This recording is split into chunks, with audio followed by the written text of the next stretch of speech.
안녕하세요. 반갑습니다. 올해 첫 번째 주일 예배 오신 여러분 진심으로 환영하고요. 옆 사람에게 환영 인사를 또 이렇게 따스하게 인사해 주면 좋겠습니다.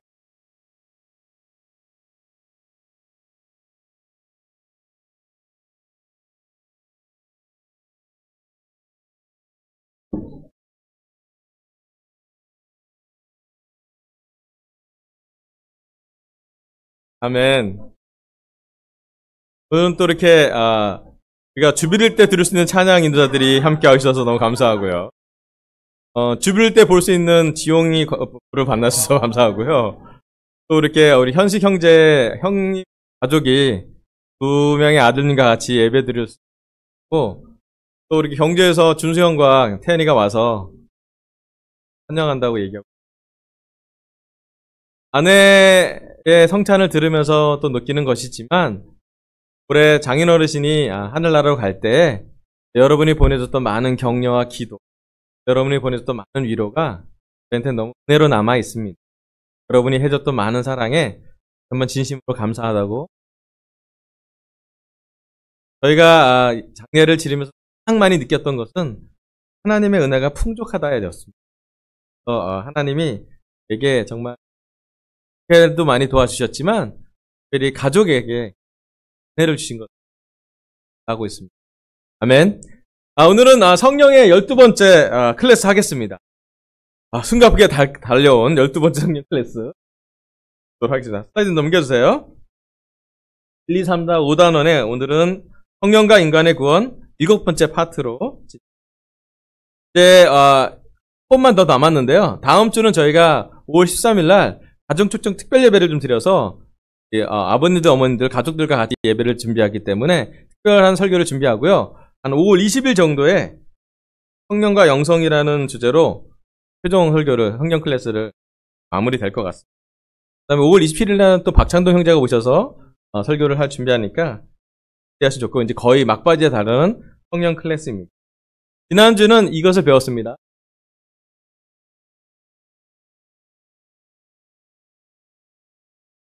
지난주는 성령과 계속된 구원 파트 6번째로 성령님은 우리를 하나님의 뜻에 이르게 하신다 그랬고, 부제로 하나님이 우리 삶에 시험, 광야를 허락하신 이유에 대해서 배웠습니다. 광야는 우리의 성품을 발전시키고 우리가 우리 자신을 의지하지 않게 하고 하나님을 의지하게 하신다고 했죠. 시험은 우리가 그리스도를 닮게 한다고 해서 우리가 광야 학교에 가야 되는 이유에서 말씀을 나눴습니다. 자, 오늘은 다음 슬라이드 넘겨주세요. 성령과 양심에 대해서 말씀을 전하도록 하겠습니다.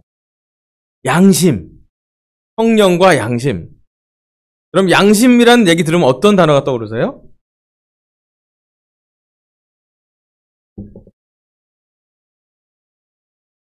양심이 있죠, 그죠? 예. 눈에 보이지 않지만 있잖아요, 그죠? 예. 성령과 양심이라 그러면 우리 양심에 대한 여러 가지 단어가 떠오릅니다. 예. 양심이 깨끗한 사람, 양심이 더러운 사람. 있죠? 양심이 부드러운 사람, 양심이 딱딱한 사람. 어떤 사람은 양심에 털난 사람. 우리가 이렇게 우리 마음속에 한 부분인 양심이 있어요. 근데 그 중에 이제 성령과 양심은 어떤 연관관계가 있고 또 그 부분에서 말씀으로 정리된 것을 같이 나누도록 하겠습니다. 자, 넘겨주세요. 성령과 양심. 양심은 무엇인가? 우리의 태도와 행동에 대해 판단을 내리는 내면의 목소리라고 합니다. 아멘? 우리 안에 내면의 목소리가 있죠? 예. 좋은 소리가 들릴 때도 있고, 양심에 거리낄 때는 또 이렇게 마음을 이렇게 자극하는 소리가 들리기도 합니다. 로마서 2장 15절에 보면, 그런 사람은 율법이 요구하는 일이 자기의 마음에 적혀 있음을 드러내 보입니다. 그들의 양심도 이 사실을 증언합니다. 그들의 생각들이 서로 고발하기도 하고 변호하기도 합니다. 아멘. 여기 사도 바울이 로마서 2장에 써있는 모습을 보면 사실은 사도 바울이 내면의 목소리를 잘 들었던 사람이에요. 자기 내면의 목소리를 잘 들은 나머지 그가 내면에 했던 대부분의 갈등은 지금은 성경 구절로 남아 있습니다. 사도 바울은 로마서에서 내면의 갈등을 가장 솔직하게 기록한 사도 중에 한 분이에요. 자기 내면에 두 개의 자아가 있다라고 표현하고 우리 모두 느껴지는 마음속의 갈등을 잘 기술한 그런 성경 사도입니다. 그리고 그의 마음속에는 율법이 요구하는 일이 우리의 마음에 적혀 있음을 드러내 보인다고 합니다. 그리고 양심도 증언한다고 해요. 그죠? 자, 우리가 율법을 적혀져 있는 게 우리 마음속이라고 하는데 특별히 우리 중에 율법이 강하신 분들 계시죠? 누구세요? 자, 우리 부부를 보면 남편이 율법이 강하신가요? 아내가 율법이 강하신가요? 좀 이상하지 않아요? 성향이 자매들이 율법이 강해요. 아멘. 형제들은 율법이 약하신가요? 아멘. 우리 교회는 솔직한 교회죠. 사실은 우리 마음에 율법이 기록되어 있는데 양심의 그 율법을 영향을 받는다. 그리고 생각들이 서로 고발을 하기도 하고 변호하기도 한다. 이게 우리의 양심의 어떤 기회가 있습니다. 넘겨주시면 양심이 그런데 조심해야 될 게 사도 바울이 되게 조심하게 했던 얘기가 뭐냐면 자기 양심이 늘 옳은 것이 아니래요. 양심은 적절히 훈련을 받아야 한대요. 말씀으로 지속적으로 훈련받을 때 올바른 양심에 이른다고 합니다. 때로는 우리의 양심의 잣대가 개인차가 있어요. 공통적인 부분도 있겠지만 사실은 개인적인 양심으로 다른 사람을 판단하면 또 위험합니다. 자기 양심에 거리치지 않아서 다른 사람을 판단해도 안 되고요. 반대로 다른 사람의 양심에 거리키게 해도 안 돼요. 사실은 우리에게 가장 중요한 것은 이 사도 바울이 얘기한 것처럼 양심에 대해서 우리가 말씀으로 표현을 지속적으로 받아가는 것이 마음에 다하는 훈련입니다. 그래서 오늘은 세 가지 소주제를 갖고 양심, 성령과 양심에서 말씀을 드립니다. 첫 번째 주제는요, 깨끗한 양심을 지키는 것. 우리가 그리스도인으로서, 제자로서 우리가 내면적으로 훈련해야 될 첫 번째 훈련은 뭐냐면 양심이 깨끗해질 수 있도록, 양심이 부드럽게 말씀 속에서 지속적으로 순결해질 수 있도록 훈련해야 된다는 것을 이야기하고 있습니다. 사도행전 24장 16절 보면 그러므로 나도 언제나 하나님과 사람들 앞에서 거리낌 없는 양심을 가지려고 힘쓰고 있습니다. 라고. 즉 우리 사도들과 제자들은 지금 여기 있는 강습대에 있는 모든 제자들은 힘써야 될 부분인데 뭐냐면 하나님과 사람들에게 해서 꺼리낌 없는 양심을. 양심이 어떨 땐 꺼리껴져요. 예, 우리 마음에 양심이 자꾸 우리를 이렇게 자극합니다. 거리낌 없는 양심을 가지려면 영적으로 성장해야 돼.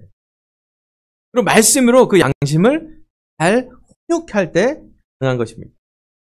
다음 한번 디모데전서 1장 19절에 보면 믿음과 선한 양심을 가지지. 어떤 사람들은 선한 양심을 버리고 그 신앙생활에 파선을 당하였습니다. 여기 보면 믿음과 선한 양심을 가지라고 해요. 그리고 선한 양심을 버려질 때, 우리의 양심의 선함이 버려질 때 신앙이 파선을 당한다는 표현을 하고 있습니다. 즉, 우리가 믿음으로 양심을 세워야 되고 선하게 양심을 훈련받는 것이 정말로 중요한 것을 이야기하고 있습니다. 때로 우리가 믿음이 적어질 때 우리의 양심이 타협을 할 때가 많아요. 믿음이 낮아질 때 죄의 유혹이 더 커지고요. 믿음이 더 강해지면 우리의 선한 양심이 계속 성장할 수 있다라고 성경에 써. 하나님과 사람 앞에서 한 양심을 가지도록 우리는 노력해야 합니다. 아멘. 자, 다음 슬라이드 보여주세요. 그런데 조심해야 될 게 뭐냐면 깨끗한 양심이 우리의 무죄를 입증하지는 않는다는 거예요. 사도행전 2장 20절 9절. 사실 나도 한때는 나사렛 예수의 이름을 반대하는 데에 할 수 있는 온갖 일을 다 해야 한다고 생각하였습니다. 사도 바울이 되기 전에 사울일 때에 했던 확신이에요. 사울일 때 그 청년은 예수님을 박해하는 것이 양심에 거리끼지 않았어요. 예수님의 제자를 핍박하는 것이 그의 확신이었어요. 즉 사도 바울이 양심에 대해서 잘 이해하는 이유는 그가 그릇된 양심도 가졌던 것이 경험했기 때문에. 사도 바울이 왜 은혜를 깊게 해야 하냐면 그가 잘못을 깊게 했거든. 심지어 그가 선한 동기의 양심을 갖고도 십자가의 예수님을 박해할 수 있는 그런 사람임을 알았기 때문에. 그래서 사도 바울이 항상 성경 구절에 잘 구분해요. 내가 양심에 거리낌 없으려고 되게 노력을 하고 있지만 그렇다고 해서 제가 죄가 없는 게 아니에요. 다음 고린도서 4장 4절 볼게요. 나는 양심에 거리끼는 것이 없습니다. 그러나 이런 일로 내가 의롭게 된 것은 아니에요. 나를 심판하시는 분은 주님이십니다. 라고 고백하고 있어요. 양심을 훈련받고 있고 거리낌 없으려고 노력하고 있고 선화지려고 노력하고 의로워지려고 노력하지만 그것 자체로 내가 의롭게 그 심판의 근거는 바로 하나님의 말씀, 심판자이신 하나님으로부터 온다는 것을 그는 잘 이해하고. 다음 슬라이드 넘겨주세요. 양심은 해줄 수 있습니다. 그렇지 않아요? 네, 우리 양심이 항상 선하고 항상 순결하고 항상 꺼리낌 없고 그러면 참 좋겠죠. 그런데 우리가 자주 우리 양심에 뭔가 사인이 와요. 양심이 약해질 수가 있어요. 또는 양심이 잘못된 방식으로 우리를 정죄할 때가 있어요. 고린도전서 8장 7절과 10절을 제가 읽어볼게요. 그러나 누구에나 다 지식이 있는 것은 아닙니다. 어떤 사람들은 지금까지 우상을 섬기던 관심에 젖어 있어서 그들이 먹는 고기가 우상인 것인 줄을 여기면서 먹습니다. 그들의 양심이 약함으로 더럽혀지는 것입니다. 10절, 지식이 있는 당신이 우상의 신당에 앉아서 먹고 있는 것을 어떤 사람이 보면 그가 약한 사람일지라도 그 양심에 용기가 생겨서 우상에게 바친 고기를 먹게 되지 않겠습니까? 아멘. 이 두 구절의 내용을 보면 고린도 지역에 우상에게 제물로 바쳐진 고기, 그 고기를 먹는 유대인들이 있었고 그 유대인들이 고기를 먹는 모습을 보고서 양심에 타협을 하는 그런 현상들이 생겼었어요.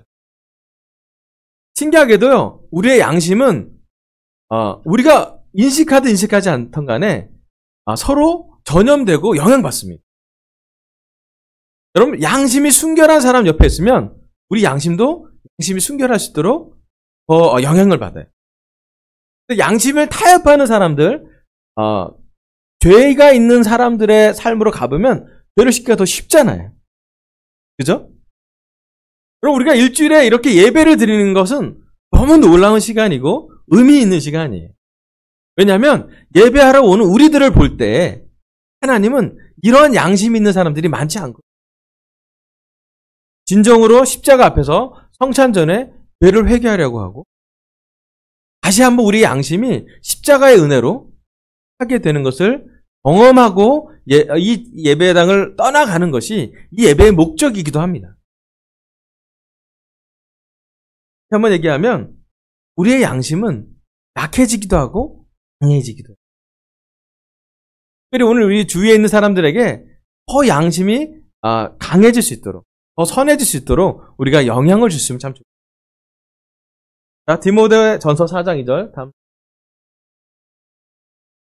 그러한 교훈은 그 양심이 낙인이 찍힌 거짓말쟁이의 속임수에서 나오는 것입니다. 아멘.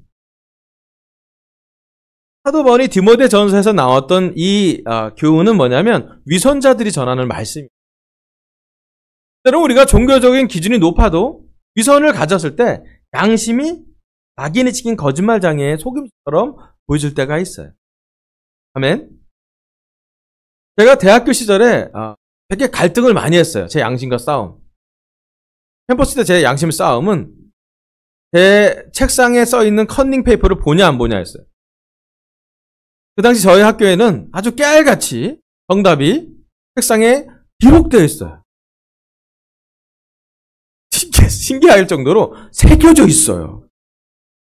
칼로 긁어서 세웠어요. 잘 지워지지도 않아요. 그래서 제가 시험 볼 때 첫 중간서부터 마지막 기말고사까지 항상 유혹을 받아요. 볼 게 좀 있나? 네, 종목도 다양해요. 그래서 제가 결정했어요. 제가 대학교 다니는 동안 헌팅하지 않겠다. 그래서 제가 제 1열에서 시험을 봤어요. 대부분 친구들은 2, 3열로 떨어집니다. 저 혼자만 앞에서 시험을 치고 교수가 되게 신기하게 했어요. 너는 왜 뒤로 안 가니? 자꾸 유혹이 와요. 옆 테이블이 유혹이 오고요. 옆 친구가 유혹이 오고요. 100개 적고 싶고요. 제가 느껴요. 학교 가면 항상 양심의 해협의 요구를 받았어요. 학교만 그런가요? 여러분 직장 가면 유혹 받지 않습니까? 그렇지 않아요? 하는 경우 우리가 하나님의 사랑하고 말씀으로 훈련받는 것이 적어지면 그런 곳에 가면 우리의 양심은 늘 우리가 받고 있는 선한 양심으로부터 멀어지게 주게 돼요. 여러분 우리의 양심이 약해지지 않도록 잘 조심하셔야 합니다. 아멘. 다음 번 더러워진대요. 디도서 1장 15절 보면 깨끗한 사람에게는 모든 것이 깨끗합니다. 그러나 믿지 않는 더러운 사람에게는 깨끗한 것이라고는 하나도 없습니다. 오히려 그들과 그들의 생각과 양심도 더러워졌습니다. 왜냐하면 양심이 너무 예민하고 아주 부드럽고 순결한 것이기 때문에 쉽게 오염될 수 있어요. 사실 저도 많이 느껴요. 제 마음에 항상 갈등이 여러 가지 삶을 경험하면서 여러 가지 상황을 경험하면서 항상 도전이 되는 것 같아요. 좀 더 편하게 좀 더 많은 사람이 가져가는 그런 더러워진 양심으로 사는 것이 일반화되어 있는 우리 사회를 보면서 참 그런 것이 많이 있다라고 개인적으로 들어요. 최근에 많은 우리 기독교계에 많은 인도자들이 수없이 많은 잘못으로 구속이 되기도 하고 고소를 받기도 하고 참 여러 가지 생각이 들었는데 제가 느낀 거예요. 종교 인도자들도 똑같은 어려움을 겪고 있다는 확신. 우리가 쉽게 더러워질 수 있어요. 문제는 더러워진 우리 마음으로는 하나님께 가기가 쉽지 않다라는 거예요. 자, 두 번째 또 다른 슬라이드인데 죄책감을 느끼게 해요. 히브리서 10장 22절 그러니 우리는 확고한 믿음을 가지고 참된 마음으로 하나님께 나아갑시다. 우리는 마음에다 예수의 피를 뿌려서 죄책감에서 벗어나고 맑은 물로 몸을 깨끗이 씻었습니다. 아멘. 여기 히브리서 저자는 이야기해요. 우리는 마음에다가 예수의 피를 뿌려서 죄책감에서 벗어났다고. 아멘. 자, 우리가 잘 봐야 될 게 뭐냐면 율법이 커지면 죄책감이 커져요. 그렇잖아요? 높은 율법의 기준에 대해서는 항상 죄책감에서 벗어나지 못해요. 오늘 시간에 우리가 예배를 드린 이 시간에도 죄책감이 느껴지지 않습니까? 이번 주에 우리가 지었던 죄들이 생각나지 않습니다. 우리가 성찬을 했음에도 불구하고 남들한테는 얘기하지 않지만 내 마음속에 느껴지는 죄가 생각날 수 있어요. 아멘. 근데 우리에게 복음은 뭐냐면요. 죄책감에서 벗어날 수 있는 것이 그리스도의 피란. 우리가 양심으로 해결되지 않는 많은 것들이 있어요. 느껴는 지는데 잘 해결이 안 되는 부분이. 꺼리끼긴 하는데 순결하게, 선하게, 강하게 못 되는 많은 것들이 그 중에 하나가 뭐냐면 죄책감의 기제. 물론 죄가 있을 때 죄를 짓고 나서 회개할 수 있고 죄를 짓고 나서 죄책감을 가져가. 심리학과 복음이 다른 이유가 여기에 있어요. 심리학은 그냥 약한 자신을 인정하는 것에 끝나요. 잘 파악하고 대부분 사람이 그래요라고 평균화시켜요. 그런데 복음은 그렇지 않아요. 그러한 죄책감이 있을 때 회개하라고 얘기하고 회개할 수 있도록 그리스도의 피, 십자가, 복음, 말씀으로 우리를 훈련시키고 회개할 수 있다는 확신을. 우리가 가장 기뻐해야 되는 자유함 중에 하나, 우리가 느끼는 특권 중에 가장 놀라운 것 중에 하나는 뭐냐면 죄책감에서 자유로운 삶이에요. 아멘. 여러분 지난주에 죄를 지었어도 분명히 예수님의 피가 우리를 용서해 주실 거예요. 그걸 믿으세요. 아멘. 또 죄가 있을 때는 회개하십시오. 죄와 타협하지 말고 또 한 번의 죄를 질 환경을 만들지도 말고 가능하면 회개하러 사십시오. 회개하는 아마 첫 번째 행동이 누군가에게 여러분의 죄를 나누는 것일지도 모릅니다. 여러분을 가장 사랑하고 여러분을 영적으로 훈육할 수 있는 사람들에게 손을 여세요. 이 부분에 대해서 내가 훈련받겠다고 결정해야 돼. 우리는 죄책감에서 벗어나고 맑은 물로 몸을 깨끗이 씻는 그러한 마음이 아멘. 여러분 우리의 마음을 잘 보존하고 오염되지 않으시. 그게 더러워지지도 않아야 되고 반대로 죄책감 높은 율법 때문에 끊임없는 죄책감으로 우리를 괴롭혀서도 안 돼요. 한쪽 다 우리의 양심을. 다음 슬라이드 보세요. 양심이 제대로 훈련받지 못한 상황에서 그것을 재훈련하는 과정에서는 양심을 거스르지 말아야 합니다. 로마서 14장 22절 23절. 그대가 지니고 있는 신념을 하나님 앞에서 스스로 간직하십시오. 자기가 옳다고 생각하는 일을 하면서 자기를 정죄하지 않는 사람이 의심을 하면서 먹는 사람은 이미 단죄를 받은 것입니다. 그것은 믿음에 근거해서 한 것이 아닙니다. 믿음에 근거하지 않은 것은 다 죄입니다. 아멘. 좀 어려운 말씀이죠? 언뜻 봐서는 잘 이해가 안 되는 문장도 이해가 잘 안 되기도 하고 밑에 구절도 좀 이해가 안 되는 제가 볼 때 어려운 구절이었어요. 공부해 보니까 어떤 뜻이냐면 우리가 양심을 훈련을 받지 아예 지금 훈련받는 과정이라면 양심을 훈련하는 과정에서는 양심을 거스려서는 안 된다고요. 로마서 14장에 나온 말씀은 우리가 갖고 있는 믿음을 잘 간직하라는 거예요. 의심을 하면서 하는 많은 행동들은 다 죄. 고기를 먹는 거, 우상에게 바친 재물을 드는 것, 의심을 하면서 먹는 게 그게 죄가 된다고. 하지만 믿음에 근거하지 않는 것이 죄라는 것을 규정함으로써 우리가 믿음으로 갈 수 있도록 로마서는 이야기를 하고 있습니다. 우리의 믿음이 우리의 양심을 영적으로 믿음을 성장하는 것을 통해서 우리 양심을 도와준다라고도. 아멘. 다음 슬라이드 보세요. 종교적 의식이 양심을 깨끗하게 하지는 못해도 그리스도의 피가 내 양심을 깨끗하게 할 수 있다. 그래서 9장 9절, 14절 읽어볼게요. 이 장막은 현 시대를 상징합니다.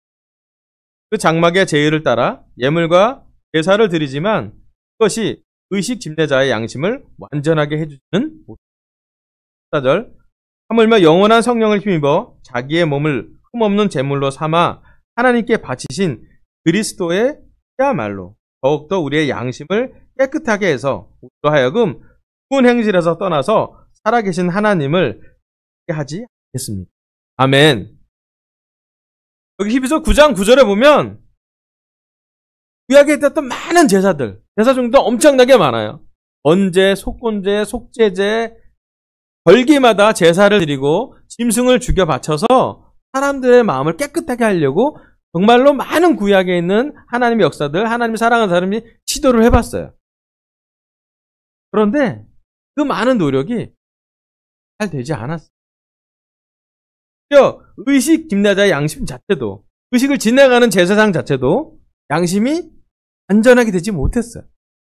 제사장의 삶들을 봐서 그렇고 그 제사장의 아들을 봐서 그렇고 사실은 성경적인 많은 기록을 봤을 때 아무리 영적인 놀라운 제사장이 돼도 그 다음 대에 양심이 많이 무뎌져 있는 것도 보게 됩니다. 즉 제사를 통해서 짐승을 죽여서 여러 가지 제사적인 이걸 통해서 양심이 깨끗해. 하지만 영원한 성령을 힘입어서 자기 몸을 흠없는 제물로 하나님께 바치신 그리스도의 피야말로 더욱더 우리들의 양심을 깨끗하게 하신다고. 아멘. 여러분 율법은 죄를 기억나게 할 것이고요. 복음은 은혜를 기억나게 할 것입니다. 잘 기억해주세요. 여러분, 좀 복잡한 말씀이긴 하지만, 우리가 양심은 늘 거리낄 거예요. 오늘 우리 양심은 작은 것에도 거리끼고, 큰 것에도 거리끼고. 그런데, 노력해야 될 것은 뭐냐면, 무엇을 하지 말아야 되는 것에 노력해야 될 것이 아니라, 무엇을 할 것에 더 집중하셔야 돼요. 여러분, 은혜와 십자가와 복음에 더 많은 집중. 여러분, 오늘 이 시간 우리가 예배를 드려도 예배를 드리는 시간이 우리를 양심을 깨끗하는 시간이 아니라 예배 중에 십자가를 느끼고 설교 중에 말씀이 마음에 들어와야 돼요. 숙제이기도 해요. 제가 지난주에 우리 박재호 장님 설교 들으면서 마음에 하나 와닿았어요. 사람이 하는 일, 사탄이 하는 일, 하나님이 하는 일 구분하고 나서 제가 되게 격려가 됐어요. 그리고 내가 혼동된 걸 드디어 깨달았어요. 내가 너무나 자주 하나님의 일을 하다 보니 하나님의 일이 내 일이 될 것 같고 사람의 일을 많이 놓치는 것을 제가 봤어요. 그래서 내 마음에 많은 짐을 내려놔야 되겠다라는 생각이. 원수 갚는 것은 하나님의 일이래요. 아멘. 원수 갚는 일이 하나님의 일이라는 것을 확신하는 믿음이 있는 사람이야말로 분노에서부터 좀 자유로워지지 않나요? 그렇잖아요? 여러분, 음란한 사람들에게 정말 필요한 것은 음란하지 말아야 된다라는 어떤 당위성보다 음란하지 않고 더 좋은 것들. 하나님의 말씀을, 서로 안에 있는 깊이 있는 교제를, 실제 감정적으로 서로 안정감을 주는 관계를 더 주는 것이 중요하다는 걸 배웠어요. 우리가 해야 될 것은 부정저실을 하지 않는 것에 완벽함으로 목표하는 것이 아니라 은혜 속에 더 깊이 들어가. 손을 다. 여러분, 그리스도의 피가 우리의 양심을 깨게 한대요. 아멘? 예, 더러워지면 씻으세요. 아멘. 그럼 밖에 요즘 미세먼지 많은데 집에 가면 씻으셔야 되지 않겠습니까? 씻어야 돼요. 아멘. 집에 가면 공기청정기 놓지 않습니까? 공기도 깨끗하게 씻어야 돼요. 이제 여러분, 그리스도의 피로 우리의 양심 자주 씻으면 주일 예배 성찬 때 씻으시고 주중 예배 때 말씀 때 씻으시고요. 가능하면 매일 여러분의 성경을 보면서 말씀을 통해서 그럼 그 양심은 부드러워지고 순결해지고 선해지고. 아멘. 자, 두 번째 포인트는요. 양심과 성령이 어떻게 함께 일하는가. 로마서 9장. 나는 그리스도 안에서 참말을 하고 거짓말을 하지 않습니다.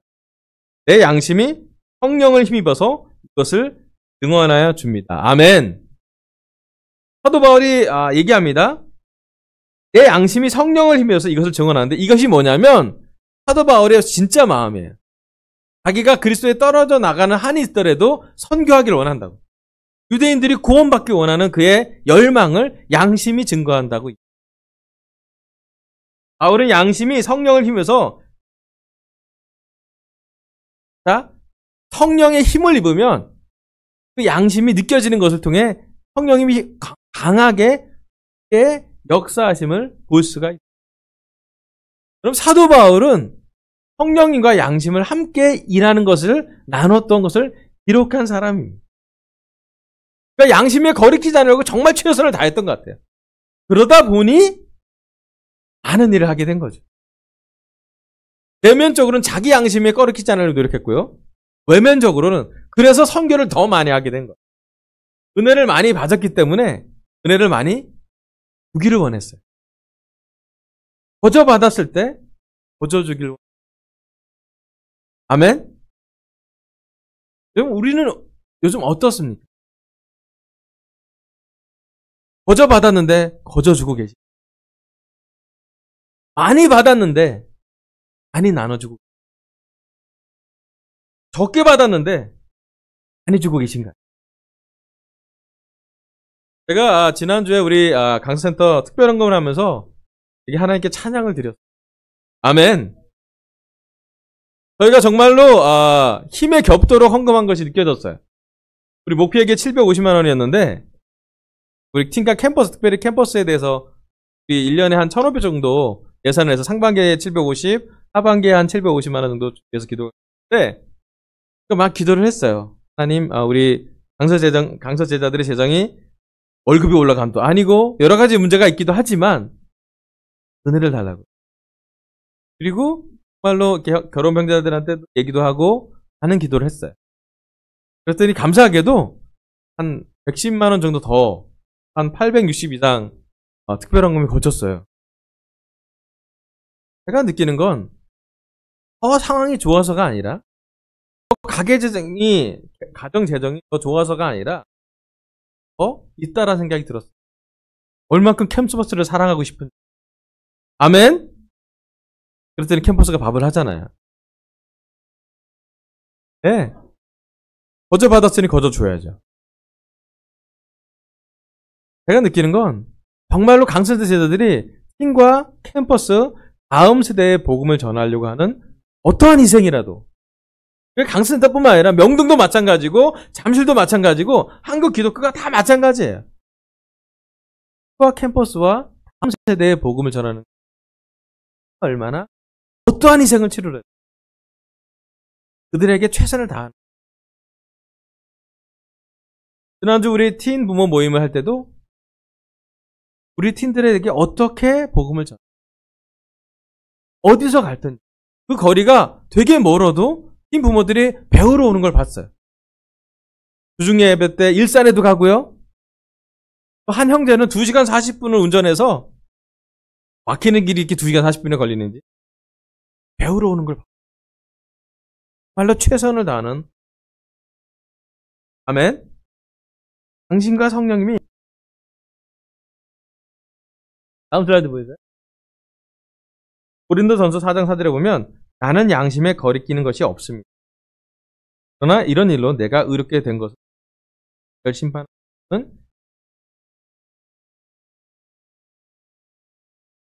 한 양심은 무조건 죄가 없는 것. 는 오직 아멘. 사도 바울이 늘 잘 구분했는데 내 양심은 하나님의 심판 아래에 있다고. 내가 꺼리낄 없다고 그래서 대단하다는 얘기가 아니라. 하지만 꺼리낌 없으려고 최선의 노력을. 아멘. 자, 이제 세 번째, 위험 신호에 대해서. 성령과 양심이 함께 일하는데 조금 조심해야 될 부분이 있어요. 그건 뭐냐면 우리의 감정을 믿고 행한 일을 성령이 초래한 것으로 탓하는 위험 신호가 있어요.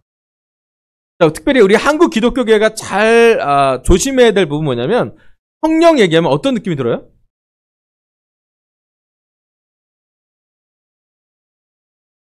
네.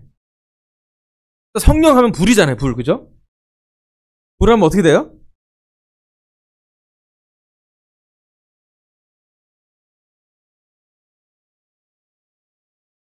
우리가 조심해야 될 부분은 뭐냐면 성령님의 불이 때로는 감정과 되게 밀접하게 연결되어 있어요.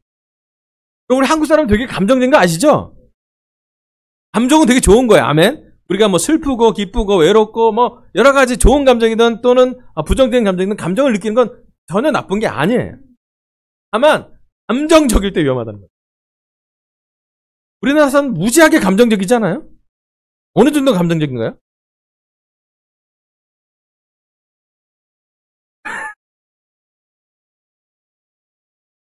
여러분 우리나라 사람들 화를 잘 내지 않아요? 화 잘 안 내봐서 모르시겠죠? 신기하게도 우리나라한테는 병명이 화병이 있어요. 정신병 이전에 우리는 화병부터 알았어요. 우리나라 사람들한테 감정은 되게 중요해요. 어떨 때 이성보다 감정이 먼저 가는 사람도 있고요. 그래서 한국에 처음에 기독교가 전파될 때 감정적인 결합이 있었어요. 그 측면이 성령의 측면으로 많이 결합을 했어요. 어떨 때 신유의 은사, 사람을 낫게 하는 것, 부흥회, 음악을 하고 음악에 그 비트가 있잖아요. 이렇게 장 비트 막 하게 하는 비트로 박수를 치고 그래서 막 감정적으로 약간 하이퍼 됐을 때 성령이 충만하는 것을 느끼는 것처럼 그러니까 많이 어렸을 때 좀 많이 봤어요. 거품 물고 쓰러지는 분도 계시고 어떤 방언을 이렇게 외계어로 하신 분이 계셨고 어떤 사람은 욕하는 방언이 터져서 정말 힘들었는데 보기 정말 안쓰러웠어요. 뭐 저렇게 교회 안에 욕이 이렇게 많지. 제가 고등학교 때 정말 많은 것을 봤어요. 그런데 성경 공부를 하고 나서 제가 좀 약간 좀 당황했어요. 뭐냐면 성경에 성령님이 가득한 사람이 감정적으로 막 뭘 했다라고 생각하지 않아요. 성령이 가득한 사람이 복음을 전했다고 나오고요. 성령이 가득한 사람이 신도들한테 존경을 받았다고 나오고요. 성령이 가득한 사람이 어려운 일을 했다고 해요. 복음이 가기 어려운 곳에 복음을 전하기도 하고 성령이 약한 때 고난이 있는 곳에 성령이 가득한 사람이 영향을 줬다라고 성경에 써 있어요. 성경에는 그렇게 써 있는데 제가 봤던 많은 모습들은 성경에 호소하는 여러 가지를 보고 말하지만 감정은 나쁜 게 아닌데요. 긍정적으로 우리가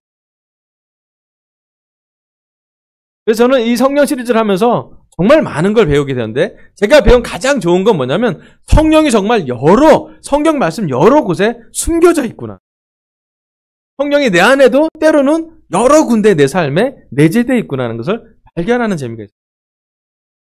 제가 당연히 그렇게 해야 되는 거라고 생각했는데 알고 봤더니 성령님이 내게 역사하신 것이 많아요. 어떻게 이렇게 우연하게 이렇게 되는 게 아니라 성령님이 정말로 많은 시간 계획해서 된 걸 보게 돼요. 이 강사센터가 생긴 것도 저는 성령님의 인도라는 생각이 들었어요. 아멘? 좋은 상황이 아니라 완벽히 준비된 상황이 아니라 하나님의 성령님이 인도하시는 많은 것들을 통해서 우리가 얻어가는 게 배우는 게 정말로 많았어요. 감정과 양심은 다른 것이래요. 첫 번째, 감정은 호기심의 조정을 받아 양심을 거스르게 한대요. 자기 합리화 과정을 무슨 말이냐면 여러분이 감정적일 때는 우리가 무조건 맞다고 생각하지 않아요? 그렇지 않아요? 교통사고 나보세요. 분명히 자기가 맞아요. 그죠? 우리가 잘 봐야 될 게 감정적이면서 이기적일 때 우리는 쉽게 교만해. 우리가 가장 조심해야 될 것 중에 하나가 뭐냐면 자기 합리화예요. 내가 죄를 짓는 이유는 이러저러 해서 내 문제가 이것인 이유는 이러저러 해서 다 좋은데요. 합리적으로 얘기할 수 있는데 회개하지는 못하게. 신기하게도 우리 어렸을 때부터 이거 훈련 많이 받게 됐어요. 우리가 가장 잘 훈련받는 것 중에 하나가 탓하는 거예요. 내가 잘 안 되면 누구 탓이에요? 누구 탓이에요?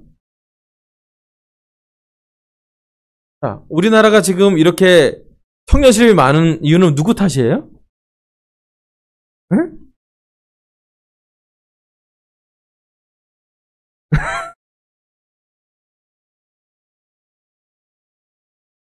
그럼 우리가 어렸을 때부터 아주 고급 기술을 배우고 자라는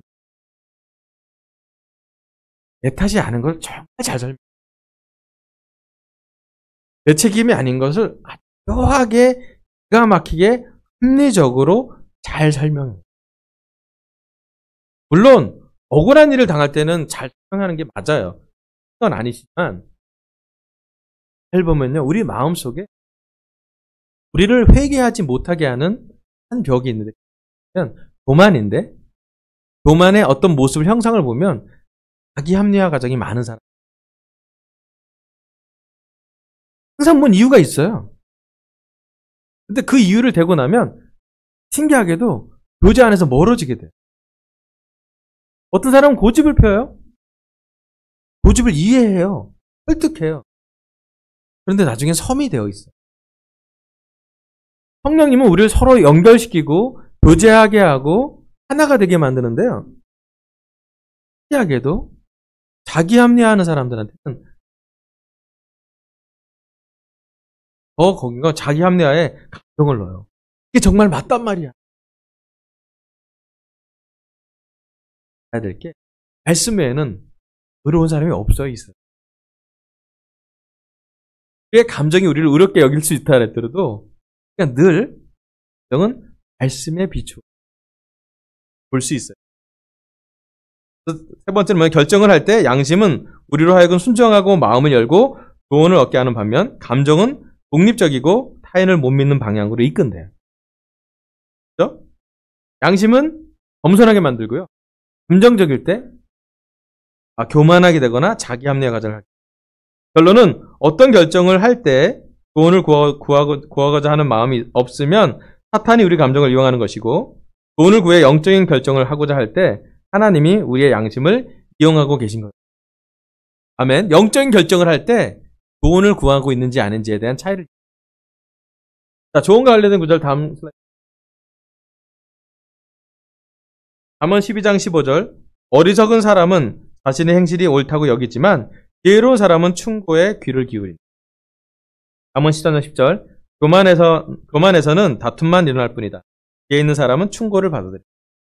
잠언 14장 12절. 사람의 눈에는 바른 길 같이 보이나 마침내는 죽음에 이르는 길이 있다. 로마서 15장 14절.